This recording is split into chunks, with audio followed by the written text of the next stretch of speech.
এক প্রবাসীর শেষ চিঠি। মা, কেমন আছো তুমি? আশা করি ভালো আছো। আমি যখন এই চিঠিটা লিখতেছি তখন আমি ভালো নেই। কি ভাবতেছো, আত্মহত্যা করেছি? না মা, তুমি এমন সন্তান জন্মই দাওনি যে আত্মহত্যা করবে। আমার ব্রেন ক্যান্সার ছিল। আজ থেকে 4 মাস আগে মেডিকেল চেক আপ করতে গিয়ে জানতে পারি ডাক্তার বলেছিল আমি আর 4 মাস এই দুনিয়াতে থাকবো। এই কথাটা শুনে আমার প্রচুর কষ্ট হয়েছিল। কত স্বপ্ন ছিল আমার পরিবারের সঙ্গে সুখে শান্তিতে বসবাস করব আমি, কিন্তু তার হলো না। তাই তোমাদেরকে না জানিয়ে আমি চলে আসি। ভেবেছিলাম জীবনের শেষ 4 মাস আমি আমার পরিবারের সঙ্গে হাসি মুখে কাটিয়ে দিব, কিন্তু বিশ্বাস করো মা, আমি যদি জানতাম আমি দেশে আসাতে তোমরা এতটা অসুখী, কোনোদিন আমি দেশে আসতাম না।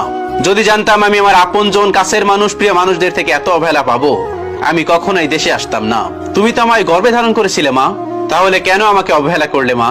মা নাকি তার সন্তানের মুখ দেখলে সবকিছু বুঝতে পারে? কই মা, তুমি তো বুঝলে না। একটা দিনও আমার সঙ্গে মন খুলে কথা বললে না, আমাকে জিজ্ঞেস করলে না আমি কেমন আছি। জানো মা,